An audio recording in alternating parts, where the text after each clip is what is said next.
এই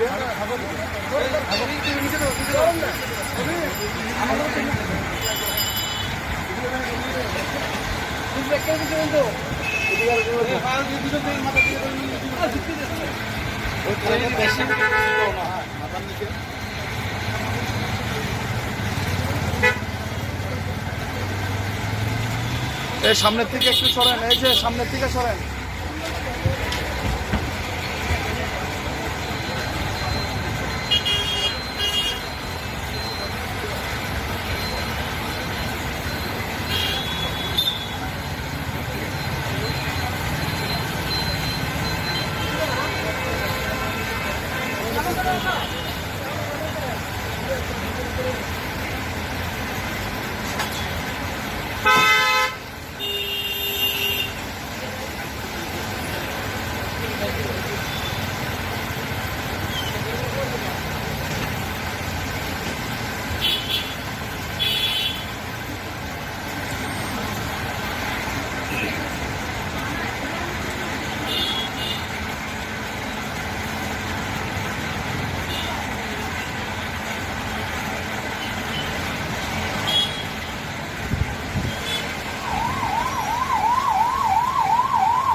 আমাদের আমরণ অনশন মঞ্চ আজকে 22 দিন।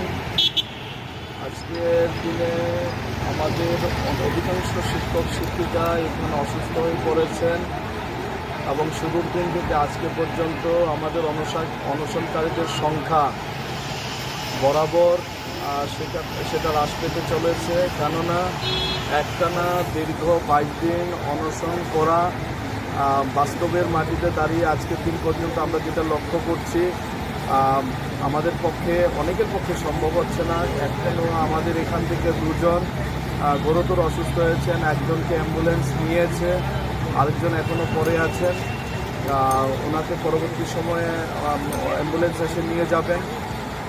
এই মুহূর্তে বর্তমান সরকারের যিনি সরকার প্রধান তথা গোটা ক্যাবিনেটের কাছে আমাদের বিনম্র চিত্তে আবেদন, আমাদের অনশন মঞ্চে আপনারা এসে আমাদের এই দাবিটা যদি অন্যায় হয়ে থাকে আপনারা বলে দিন, আর যদি দাবি আমাদের ন্যায্য হয়ে থাকে তো আপনারা দ্রুত ব্যবস্থা নিন।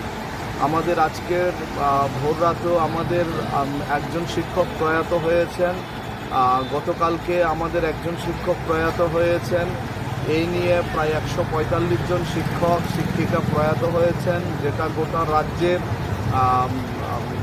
মানুষের কাছে এটা লজ্জার বিষয়। গোটা গণতান্ত্রিক একটা রাষ্ট্রের কাছে লজ্জা। এরকম একটা পরিস্থিতির মধ্যে দাঁড়িয়ে আমাদের সরকার প্রধানের কাছে বিনম্র চিত্তে আবেদন থাকবে, আমাদের চাকরিটা যায়নি, আপনি অন্তত পূর্বতন সময়ে যে ভুলটা হয়েছে সেই ভুলের পুনরাবৃত্তি না করে আমাদেরকে বাঁচাবেন। আমরা এইটুকু প্রত্যাশা এখনও রাখছি। আমরা কোনো অপরাধ করিনি, অথচ যারা অপরাধ করেছেন তারা এখনও বহাল তবিয়তে রয়েছেন। জানি না কী কারণে ওনারা এখনও ওনাদের পজিশনে অক্ষত রয়েছেন, এখনও আপনাদের কাছে ওনারা চোখের মনে হয়ে রয়েছেন, অথচ আমরা নিরপরাধ শিক্ষকরা একের পর এক মৃত্যু পথে যাচ্ছি। মৃত্যুর পথে আমাদের অনেক শিক্ষক শিক্ষিকা দাবিত হয়েছেন, পরিবারগুলো অসহায় অবস্থায় রয়েছে। আমাদের পরিবারগুলো আজকে না খেতে পেয়ে মৃত্যুপথের যাত্রী, আমরাও মৃত্যুপথের যাত্রী।